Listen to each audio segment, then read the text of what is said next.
Au palais de justice de Grenoble comme sur la place Vendôme à Paris, l'heure était à l'hommage à Robert Badinter, décédé vendredi. Beaucoup d'avocats et professionnels avouent se sentir orphelins après la disparition de l'ancien ministre de la Justice, artisan de l'abolition de la peine de mort. La prochaine arrivée des groupes de niveau pour les élèves de 6e et 5e décriée par des parents d'élèves et des enseignants, comme au collège des Saules à Hébin, où une matinée collège mort était organisée. Et les parents craignent une désorganisation, des horaires plus chargés et une stigmatisation de certains élèves. Et puis les brûleurs de loups se sont fait peur mardi soir à Pôle Sud en Ligue Magnus face à Gap.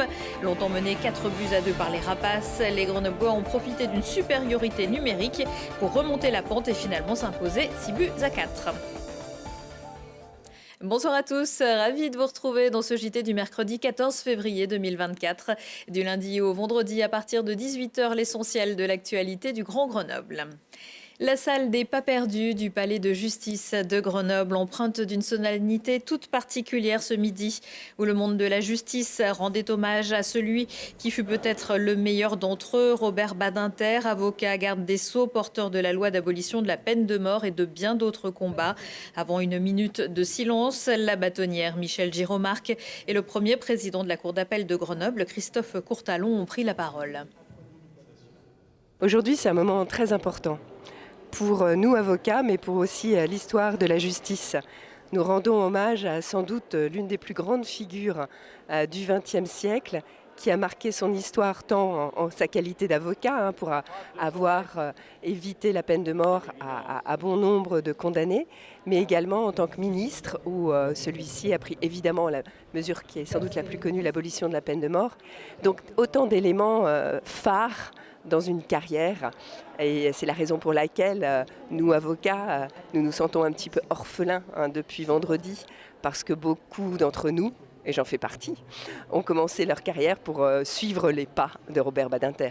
Sur le monde carcéral, le débat revient sur les conditions d'insalubrité de bon nombre de prisons en France, et ça, je sais que c'est un débat qui lui tenait particulièrement à cœur. Il y a encore quelques semaines, il s'est exprimé sur ce sujet. C'était une référence éminente, d'une personnalité qui a eu un parcours personnel et professionnel d'une richesse extrême. C'est un exemple, il y a un hommage d'exemplarité. Qu'est-ce qu'il y aurait à continuer comme combat à peu près ? Tout ce qui est la grande œuvre humanitaire, et je pense dont le monde manque cruellement aujourd'hui. Pour les habitants qui souhaitent lui rendre hommage, la ville de Grenoble a mis en place jusqu'au 24 février inclus un livre d'or côté hall des publics. Autre rassemblement ce mercredi matin pour défendre un modèle éducatif, opération collège mort au Saules à Hébin ou encore à Alexandre Fleming à Sassenage. Depuis les annonces du choc des savoirs et surtout l'instauration de classes de niveau en 6e et 5e en maths et français à la rentrée prochaine, nombreux enseignants et parents se mobilisent pour exprimer leur désaccord, des mesures qui selon eux mettent en péril l'apprentissage, le travail des enseignants pour finir par conduire à un second degré à 2 vitesses. Ça stigmatise les élèves en plus grande difficulté, ça rend les conditions d'enseignement pour les profs hyper compliquées. Il y aura des groupes classes et puis ensuite pour certaines matières, les élèves seront répartis par groupe de niveau. Or, l'école publique est déjà bien souffrante. Les élèves évoluent dans des conditions relativement difficiles et on nous propose des solutions qui vont encore dégrader les conditions d'apprentissage des élèves, qui vont encore dégrader les conditions d'enseignement des professeurs. Et évidemment, il n'y a pas les moyens qui sont mis en face. Le mieux, c'est de faire des classes pas par niveau, de tous se mélanger pour qu'ils puissent s'aider entre eux. L'envie, c'est aussi qu'un maximum d'autres parents d'élèves, d'autres établissements se mobilisent. On est sûr que cette action, elle va être relayée, que la mobilisation va s'amplifier parce qu'on sait que la plupart des parents et des enseignants, ils sont opposés. Et jeudi, d'autres rassemblements sont prévus sur ce sujet, notamment des funérailles symboliques au collège Barnave de Saint-Égrève et devant la salle de l'Arrosoir à Vorep pour le collège Malraux.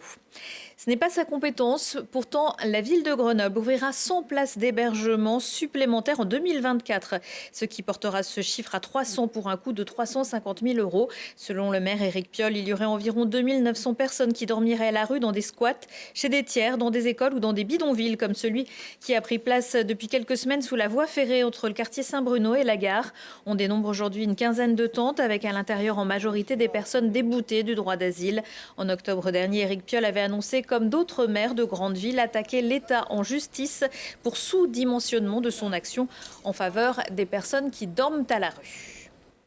Un fossé, c'est ce qui séparait Gap de Grenoble pendant les 2 premiers tiers-temps du match de Ligue Magnus qui les opposait mardi soir à Pôle Sud. Mais comme dans une bonne série Netflix ou un bon match de tennis, il ne fallait pas vendre la peau des loups avant de les avoir brûlés. Peut-être ragaillardis par les troupes de montagne venues les suivre, les Grenoblois ont finalement renversé la vapeur, Lucille Day. Voilà une 6e victoire d'affilée, 9 succès en 10 matchs de championnat, mais pas d'effusion de joie. Les brûleurs célèbrent tièdement. Ce soir encore, ils reviennent de loin. Et le ton était donné avant même le coup d'envoi. Gap, avant-dernier, se présente le premier sur la glace et il reste cabochard pendant le show. Le club qui vient de changer d'entraîneur et de gardien veut retrouver sa superbe et piège Grenoble dans sa toile d'entrée de jeu. Peu importe la réduction du score, Gap s'enflamme. 3-1 puis 4-1 en fin de deuxième période. Les brûleurs semblent éteints, même si Damien Fleury apporte une lueur avant la pause.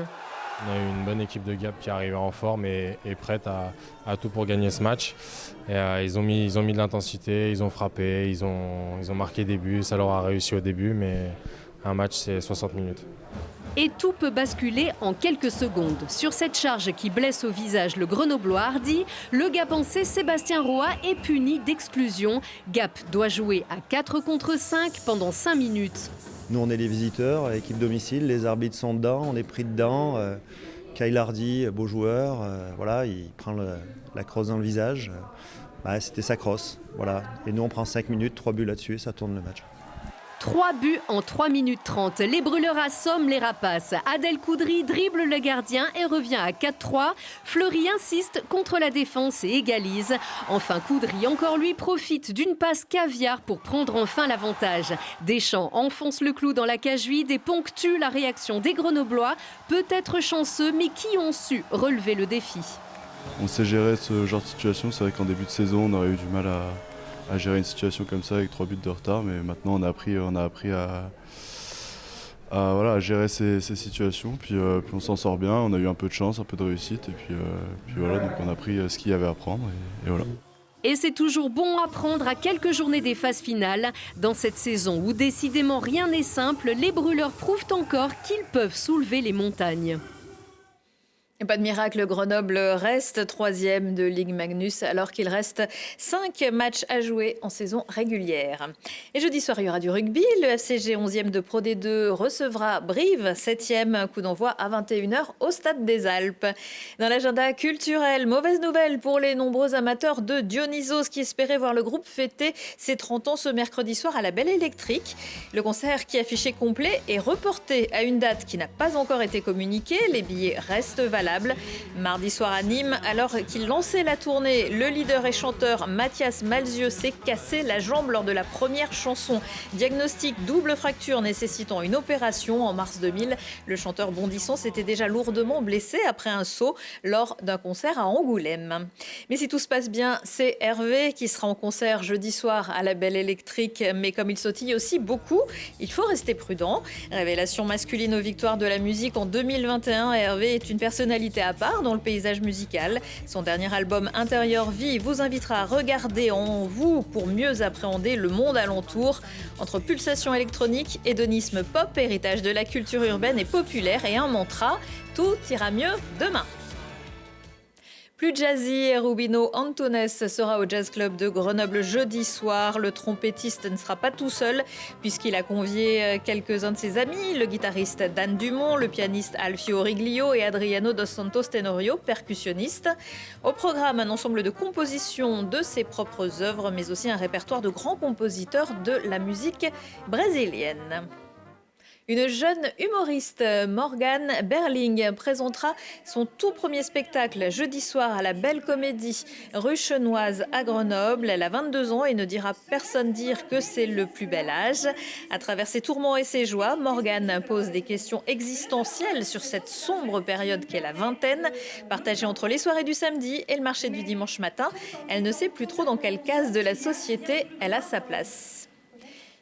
Et puis ça s'annonce nettement moins drôle. Dernier soir jeudi à la MC de Grenoble pour aller voir The Silence, une pièce de Falk Ricker qui compose pour Stanislas Nordet un voyage bouleversant au bout du silence en creusant les non-dits familiaux. Ensemble et non sans ironie, ils interrogent notre époque et réinventent un théâtre politique puissant dans l'intime. André Gide l'affirmait, famille, je vous hais, et sa formule vieille d'un siècle sans bavoir de beaux jours devant elle. Aujourd'hui, dans Si on parlait, Lucille Dailly reçoit Laura, alias la cafeteuse, un café brocante qui propose des plats végétariens et de la déco. Les accessoires sont à vendre. Agnès Tourté-Proal, qui s'est spécialisée dans la teinture végétale et crée des étoffes selon une méthode ancestrale. Et Moineau, alias Bruno Moyen, photographe, mais aussi compositeur assisté par ordinateur. Et les interprètes sont parfois bien loin de nos frontières. Retour de l'actu dans 1 heure et en replay sur télégrenoble.net. Je vous souhaite à tous une excellente soirée.